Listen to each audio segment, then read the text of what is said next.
Mwiriwe neza, tugiye kubagezaho ikiganiro cyiza cyane abari baradukurikiye kuva kera cyangwa n'abatubonye bwa mbere. Iraba ari nka samari y'ibintu byose tujya dukora. Ahanini ni ishene twagaragayeho. Hari ayo batwifuza ngo dukorane ibiganiro, ariko ntabwo tujya dukunda kubikora ibyo ngibyo. Tugaragara hano. Hari amashene anakomeye yashatse ko dukorana ibiganiro, ariko ntabwo tugiye kwiyamamaza kuko afite imirongo yabo akoreramo, kandi natwe ntabwo tuba duhindira gusa. Turi abafilozofe, tuganira kuri filozofiya kandi tuganira no ku myizerere. Tugiye gusubiza rero dogiteri. Hari ibiganiro bimwe bitakiri hano kuri sheni twigeze kumuvugaho cyangwa tuvuga n'abandi, ariko tugiye kongera kumuvugaho. Dogiteri Rusa Bagirishya, ndumva yaganiraga na Nkuye mu ruge Yves, ndumva good. Ariko baganiriye ku gitabo cyiza nyakubahwa dogiteri yanditse. None ndumva ngize ishyaka ryo kugira ngo nganirize n'abandi. Nawe ndabizi kino kiganiro kizamugeraho kuko ni cyiza cyane. Abantu bavugana nawe personally bazakimugezaho. Ariko abatacyumvise kira kiganiro, hari ahantu yavuze ngo bino bintu byose twabayemo bitumariye iki, cyane cyane muri vole cyangwa mu murongo w'amadini. Hari n'undi murongo yajyagamo, ariko turirebere gusa ku murongo w'amadini. Bino bintu twabayemo byatumariye iki? Kino kibazo akibajije vuba. Hari ibihumbi byakoraniye ahantu ku kigo cy'ishuri, hari igiti cy'inturusu, bavuga ngo Bikira Mariya arimo. Hari abantu bakuru ubona bo gushyira mu gaciro, ariko bakumva ikintu nk'icyo, sibyo? Ariko ubuyobozi bwa kiliziya nabwo bwashyize mu gaciro uku nuko buvuga ko biriya bintu ari baringa. Noneho rero tugiye kuvuga ku bintu yavugaga. Hari ibintu yavuze za etikete tugomba kwitandukanya nazo. Etikete yavuze ngo Imana iturema ntabwo yaremye umuntu ngo ajye muri iri dini, ntabwo yaremye muri ririya, ariko ni za etikete dufite twebwe zidutandukanye. Hari n'izindi etikete yavuze. Yego dogiteri, wavuze etikete nyinshi, ariko zose tugiye kureba tuti za etikete zacu zivuka gute. Umuntu turi bwiyambaze ni umwanditsi Baruch de Spinoza. Ndakeka yuko dogiteri kuko yize cyane ntago amuzi, ashobora kuba atamuzi kuko yize cyane. Abantu bize cyane ntago baba bamuzi, baciye mu mashuri cyane. Bitewe n'iki? Hari ikintu concurrence, hari nk'ibi muvansi yaciyeho mu ma universite yo kugira ngo bino bitabo bye bidasohoka. We yerekanaga yuko Imana ariyo kamere yacu. Imana iri kamere, ariyo kamere isirikira itembera mu bintu byose. Kwa kundi rutanga rw'amaboko asobanura Imana, ni nka kuriya rwose. Kwa kundi mugabo John asobanura Imana, ni nka kuriya rwose. Ariko rero tugiye kubitatura kugira ngo dogiteri dufatanye kuvuga kuno kuri, sibyo? Abenshi badukurikira kuri iyi channel bamaze kugira gute kubimenya. Bakavuga ngo twubake ibintu byacu nta bwoba nta rwango, sibyo? Ariko Spinoza hari ikintu yavuze ngo ntabwo nzanga kamere muntu, ngo ngire ikintu nanga ngire n'iki icyo ndakarira, ahubwo nzagerageza kumva. Aho abandi bashyira urwango, abandi bashyira ubwoba, reka hashyire understanding. Twakibaza tuti ubwoba kukibuza, urwango kukiruza, za etikete kukizivuka. Ati twe turaba bariya nabo, no mu moko bikazamo ngenda ubu bwoko uriya n'ubundi bwoko cyangwa iki. Nibyo Rusa yavugaga. Ese za etikete izo groupe z'abantu zifondwa n'abantu babi ugira ngo babarakare b'ibihanyanswa? Ntago ari byo, ntago ari bo bafonda etikete. Ahubwo tugomba kuzumva muri filozofiya Spinoza, tuzumva nka defense mechanism. Good. Kuko turi muri vulnerability. Iki kintu muracyumvise. Vulnerability. Vulnerable. Ubundi muri social work abantu bari vulnerable bakunda kuvuga ni abantu badafite icyo kurya, abantu badafite icyo kwambara, abantu bibana gutyo, vulnerable. Ariko la vulnerabilité y'ikiremwa muntu icyataka cyose. Hari revue nari mfite ya Communion et Libération mu muryango mpuzamahanga w'abemera, bakavuga ngo Papa Benedict na papa wamusimbuye Papa François, ati ikintu bahuriraho nuko berekanye yuko Christ est tombé amoureux de notre néant. Dieu s'est épris en Jésus-Christ de notre néant. Icyo kintu rero cyumva. Lonéa urebye kino gitabo cya Jean Paul Sartre cyitwa The Being and the Nothingness. Nothingness niyo neya. Urumva ngo Imana yakunze nothingness yacu. Iyo topic nigeze kwibwira kera nari mu bintu by'amadini, nakoranye ikiganiro n'abayisilamu babandi ba kuri ya channel yabo yakundaga kuganira n'abakristo ibasenya. Mbabwira iyo ngingo ko muri Kristo, mu Mana muri rusange yigaragaje muri Kristo, Imana yakundaga notre néant. Nabo bafite icyo bansubije ariko tubyumvikaniye. Ubwo abashaka kureba ikiganiro nagiranye nabo bakireba kuri chaîne harya yitwa Dawa TV Rwanda n'ibigikora. Ni nk'icyo muri 2022 gutyo. Ariko filozofi tutambutsa n'ubundi nta bantu duhagarariye baba bo mu Rwanda cyangwa bo hanze cyangwa abo ku isi yariyo yose, ariko icyangombwa nuko filozofi ya Spinoza hari abantu benshi bayigisha, nkuko mu bihugu by'i Burayi bayigisha rero, kandi gafasha abantu. Natwe ikaba yaradufashije mu buryo mu mvune nyinshi twari dufite n'ibikomere twari dufite, ariko tukakira ibijyanye n'ubumana neza nta kibazo. Ubundi ngo ujya kuvura igisebe arabanza akagikanda. Reka nkikandishe kino gitabo cyitwa ngo The Man Who Killed God. The man who killed God is not the one who had a spear on the cross as it is recorded in the Bible. Umuntu wishe Imana ntabwo ari wundi wari ufite icumu waritikuye Yesu nk'uko babivuga muri Bibiliya. Oya, kino gitabo uyu muntu wacyanditse yaranditse ngo Spinoza, l'homme qui a tué Dieu.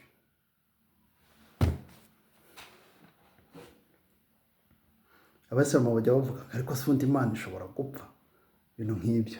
Ibyo byose tugiye kubiganira byaba ibintu birebire, ariko mwese kugeza aha muzisomere Spinoza, ujye ushyira kuri Google umurebe, ujye ku zindi mbuga umurebe. Si ngombwa no kunkonsirita, ntabwo ari ngewe reference, nuko gusa ari igitabo cya development personnel gikomeye cyane yakoze umwana w'umuyahudi. Yasesenguye neza Bibiliya igihe kirekire, asesengura ibyo mu muco w'iwabo n'uwo mu kinyejana cya 17. Yanditse igitabo nka Éthique démontrée selon l'ordre géométrique.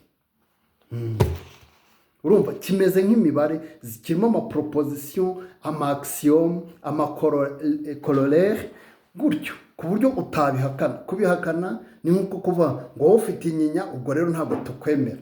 Wowe uri inzobe ntabwo tukwemera. Nta kindi, ntabwo wajya mu gitabo ngo umuhakanye. Kubera iki? Urugero, ahera kuri definition agatangira by cause of itself. I understand. Definition yihe yo mu gice cya mbere kigizwe n'ibice bitanu. Igice cya mbere kiravuga ngo first part of God yacyanditse mu Kilatini, kiravuga ngo de Deo mu Kilatini. By cause of itself I understand that whose essence involves existence, or that whose nature cannot be conceived unless existing. Uyu mugabo ntabwo yashaka gusenya amadini, ariko yo yumvise amenshi asenywe cyangwa hari ikindi kintu. Good. Ariko icyo yavugaga hari ngo la cause de soi. La cause de soi sinzi aho biri kubitaraduza gutyo, ntabwo nongera kugifungura. Good, naho ngaho tugezeze. Ariko aravuga ngo Imana niyo cause de soi. Mu kilatini akoresha ngo causa sui, cause de soi, cause of itself. Imana nta kindi kintu watekereza ku ruhande cyayishyizeho. Niho rero atangirira. Niho atangirira. Iyo atangiye rero nyakubahwa Dr. n'abandi bazakurikira kino kiganiro aravuga ati byose ni birebire agera ku muntu akamusobanura. Mwese muzishakire mu bikurikirane, ariko mujye mukurikirana n'ibiganiro dushyiraho kuko bigenda tubigarukaho cyane. Kugira ngo twubake noneho nabajije ngo comment naissent les étiquettes. Navuze ngo les étiquettes ne sont pas formées, inventées par les personnes méchantes. Etiquettes are not crafted by evil people. They are crafted by vulnerable people. They are it is like a defense mechanism. Ni nka defense mechanism umuntu aba afite. Ahantu hose tunyura tuba dufite defense mechanism z'umujinya, z'iki, zo kudashaka kuvuga ku kibazo uko kiri. Good. Niyo mpamvu tuba dufite ubwoba, tuba dufite urwango, tuba dufite iki. Ibyo bintu rero byose twari dufite, ugiye no muri no gusobanura neurology, uburyo babyita gute, ibijyanye n'uko ubwonko bukora, byerekana yuko iyo umuntu ashaka defense mechanism ari ukuntu ubwonko bwe buhita bukora. Good. Vulnerable rero, abantu bari vulnerable, wavuka muri famille ikizi, wavuka muri famille ukiga kaminuza, uzaguma uri vulnerable. Upfa kuba ufite ikintu cy'uko uri umuntu, ubwo muri vulnerable. Ariko ushobora no kwikoraho igikorwa ukareba nibiki bindakaza, nibiki bituma mfata position ziri extreme, nibiki bituma mba umuheza nguni. Abantu baba bazi ngo abaheza nguni n'abandi ku ruhande, ariko twese turi abaheza nguni. Kandi niki ni vulnerability kiremwa muntu kirimo. Good. Vulnerability noneho ni ibintu biyitera cyane. Reka mbibabwire kuri iyi Imana twebwe tubana nayo. Imana tubana nayo yo kuvuga ngo hari Imana idukunda iba mu ijuru. Spinoza we rwose muri make hano bavuze ngo the man who killed God ni God iri personal. Kumva ko Imana ari personnel, kumva ko Imana igira irari, kumva ko Imana igira jalousie, kumva ko Imana igira ubwoba bwo kwitera kudeta. Ariko izo mana nizo ziri muri Bibiliya yacu tufite. Urumva cyane? Muri Bibiliya dufite Imana yacu igira jalousie, ifite ubwoba ko Satani izayitwara abayoboke.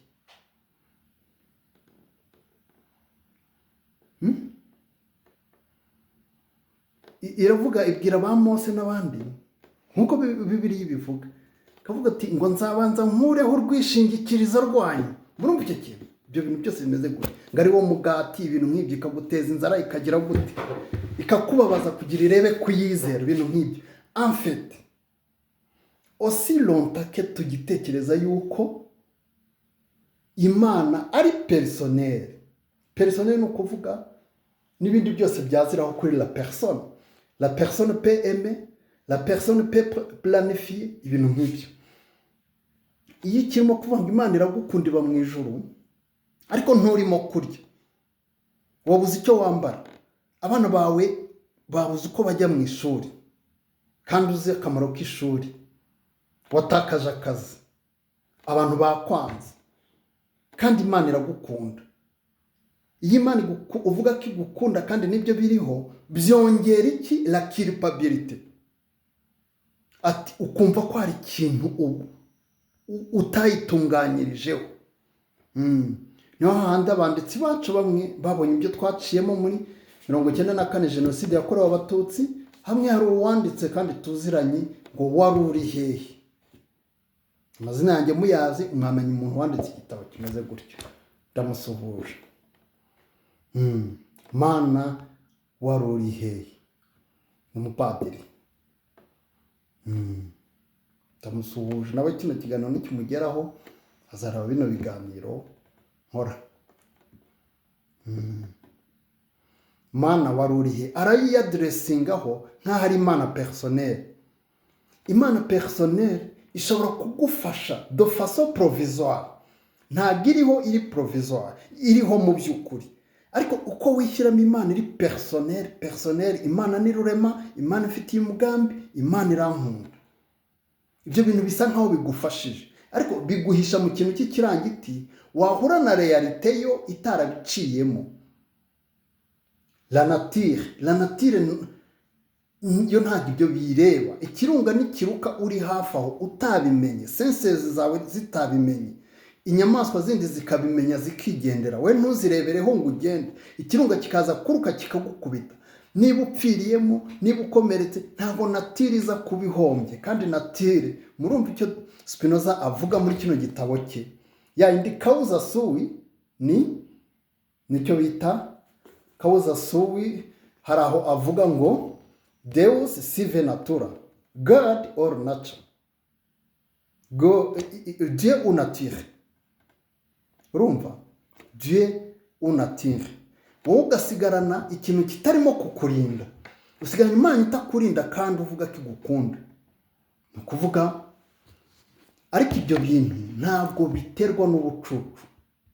Ushobora kwiga imibare bikagenda neza, kwiga histoire bikagenda neza, critique littéraire ikagenda neza, ugakora business ikagenda neza kandi utekereza neza. Ariko byagera mu cyico hahandi muri vulnerability dusangiye nk'abantu, ni umutego turimo. Twese turi mu mutego. Ntago abakoroni bazanye amadini baje ngo basange turi abantu tumeze neza 100%. Ku bijyanye n'Imana hari ibintu twari dufite neza nk'abanyarwanda, ariko noneho uko abantu bagenda bazana imico yo ku ruhande harimo n'ayo madini, turabita inshuti zawe. Dusigara turi vulnerable, turi abantu bashaka ibitangaza. Twirutse ku bitangaza, ibihugu byinshi tubijyamo kandi hejuru y'ibitangaza.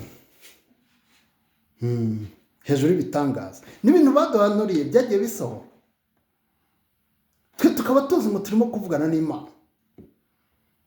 Warota inzozi ibintu byajya mu murongo bimwe byasohora, uti ni ya Mana iri mu ijuru. Ntabwo ari uko bimeze. Dieu personnel ntayihari, ariko ubuhanuzi bwakomeza, kuko umuhanuzi w'ukuri koko ni Imana ibirimo kuvuga, ariko si Imana yo mu ijuru, ni nature. Uriya muntu ufite perception y'ubuhanuzi busohora, yaba umupfumu, yaba umuhanuzi wo mu idini, yaba umuyisilamu, yaba iki, ariko afite ibyo bintu nk'ibyo byifitemo, ntabwo abikura mu Mana yo mu ijuru. Nta nubwo ari Satani ubimuha, ariko ni amakuru aba arimo gutangwa bitewe n'uko tout est connected, all is connected. Physique irabyerekana. Physique twagiye tuyiga nabi, yego yari mu masomo yanjye y'ingenzi, nyigiramo na distinction, ariko twayigaga nabi. Tuzi ko kino kintu ari cyo physique gusa, ibijyanye n'ubuhanuzi butari d'ordre de physique, la parapsychologie, ibyo bintu byose ko bitaza dans l'ordre de physique. Hari amashapitre amwe ya physique quantique Einstein yagezeho, aravuga ati niba bino bintu ari ukuri, avuga ati physique none irarangiye. Niba bino bintu bya physique quantum physics niba ari ukuri, physique irarangiye. Niba bino bintu ari ukuri, mushake nuko nguko yabivuze. If all this is true, it is the end of physics. Mu yandi magambo, nk'uko Nikola Tesla yavuze ngo siyansi igihe tugiye kugeramo izakora revolisiyo iruta izindi, nitangira kwinjira muri bya bintu twari twarashyize muri metafizike. Ubuhanuzi c'est de la physique pure.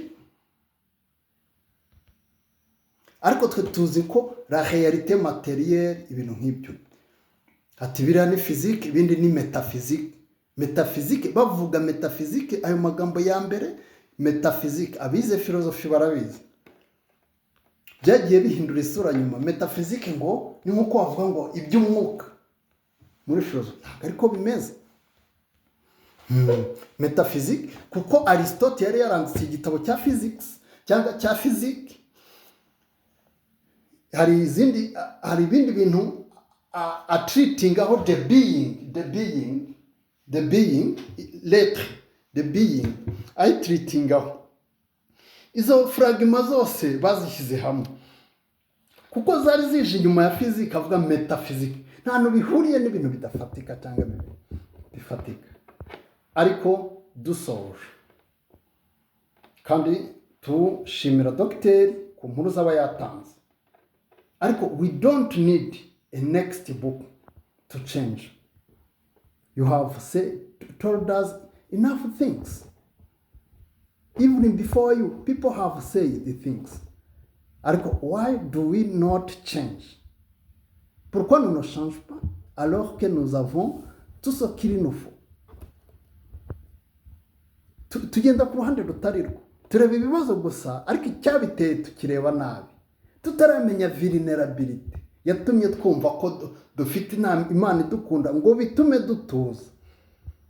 Vulnerability abantu bose bafite, izo vulnerability ni nazo ziri za masse ziba zataka. Biri abantu bihumbi nka 2 cyangwa 1000 bari bateraniye bashaka Bikira Mariya mu giti, utagira ngo ni ubucucu. Harimo abantu bazima,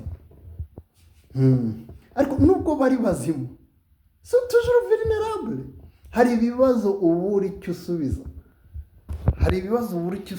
niyo mpamvu abanditse ivanjiri, abanditse biriya bintu muri Bibiliya nshuti zanjye bashatse gufata Yesu bamugira nk'umuntu uzanye igisubizo koko cya nyacyo, kuko nabo batatse la vulnerability. Ibibazo byose nahura nabyo ntago byahura n'ibibazo by'umugore w'umupfakazi wari wikoreye umwana bamuherekeje, umuryango w'umugabo bagiye kumwirukana, sibyo?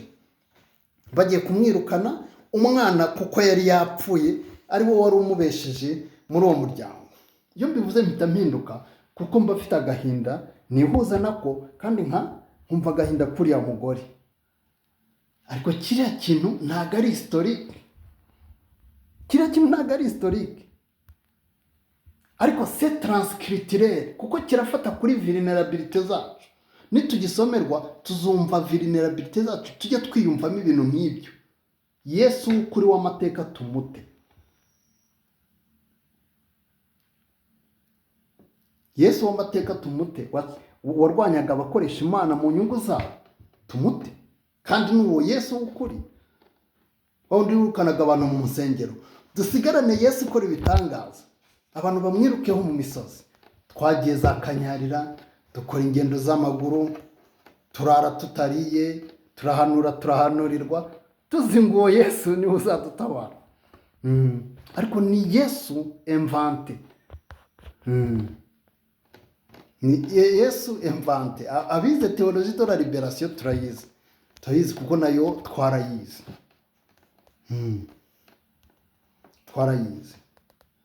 Good. Icyo twabanza gukuraho rero mu rujijo, tumenye vulnerabilité yacu. Abantu nk'abantu twese turi vulnerable, kandi turi monde candidat. Turi monde candidat kuko utarabyinjiyemo ibi bintu cyane ntubimenye, ariko iyo umaze kubimenya uba ubohotse, ukamenya kamere y'Imana, ukamenya kandi kari kamere yawe, kandi ari kamere iri no mu bandi. Ariko bitewe n'amadini abantu babamo nyine, mu by'ukuri abayifitiye ubwoba bwo gutakaza abayoboke cyangwa gutakaza imitungo, aba yumva hari ibintu yagundira cyane. iki kiganiro rero muzakigeze kuri dogiteri, ariko umuti wa mbere wo gukuraho etikete zose ni ukubanza gukemura relasiyo y'umuntu n'Imana. Relasiyo y'umuntu n'Imana ni relasiyo ntiwirirwa wisohokamo, ariko idini rizakubwira abantu ugomba kwanga, imyenda ugomba kwambara, uko ugomba gusokoza, imvugo ugomba gukoresha kugira Imana ikwemere. Zizashyiraho kondisiyo. Urumva ubwo bugenza, kuko Imana ikiri personnel. Turasoreza ku kintu Dr. Dukunda yavuze ati rwose mureke ubwo n'uwamusomeraga yabivugaga agenda asoma mu gitabo cya Dr. ngo mureke umuco, niba ari umuco nyarwanda cyangwa abanyarwanda, bajye bagira ubumwe ngo buzabe na second nature yabo. Nta nubwo ugomba kuba second nature mu munyarwanda, niko bumeze, ubundi niko bwari bumeze, ariko barabitobye kugira tumenye ko ariko bwari bumeze. Ugaruka ku rurimi bakoresha, bo barabizi, abazungu barabizi. Ibitabo bimwe bya kera biba bibyerekana ko badusanze. Okay, n'abagiye biga runo rurimi rwacu rurahambaye cyane. Analyse du langage. Ugiye wanalize, uvuze ngo njyewe, ntabwo njya muri byinshi byo rutanga rw'amaboko ajya bisobanura. Hari n'abandi babisobanura, ariko natwe dufite uko tubizi kandi turahuza. Abandi washaka kwerekana njyewe, abandi n'abandi ndi. Urumva abandi ndi, ubwo se umuntu uzaza kumwigisha ubumwe kandi yita les autres akabita abandi, naba ndi. Ikindi nicyo kintu, ariko ndi. Urumva ni ya Mana yasirikiraga hose, kuko Imana c'est la structure de la réalité. Ni nuko tubibona Dieu en tant que structure de la réalité, Dieu qui n'est pas personnel. Ukundi ibindi, urumva ahandi uranahibonamo weakness cyangwa intege nke uri afite, nawe nizo ufite, ariko kugira ngo muzajye muri context yo kubiganiraho, mwe mwicara mu biganireho, ntabwo babyemera, kuko haba hari shortcut ni inzira ngufi ishaka kuguhesha amahoro. Inzira ngufi n'uwita kubwira ati wowe uri wa Satani, wowe uri antikristo, wowe urwanya ukwizera kwacu. Nibyo kugira ahe yinjira mu kintu cy'ikirangiti idini ryamuhaye, ariko ibyo bintu biba biri provisoire. Ndabashimiye rero kuko mukurikiranye kino kiganiro. Ni ikiganiro cyiza cyane cyagira ngo gisubize Dr. Rusabagirishya God. Nizeye ko ibitabo byawe bikomeza kugera ku bantu benshi, kandi koko babyanarize batubwire, ariko ntabwo dukeneye kwandika ibindi bitabo. Hari ibitabo nagiye soma nkabona ko bitakiri ngombwa kwandika ibitabo. Nkifite imyaka nk'8 nari nzi ko nzandika ibitabo, ariko byagiye bigenda uko ugeze ute.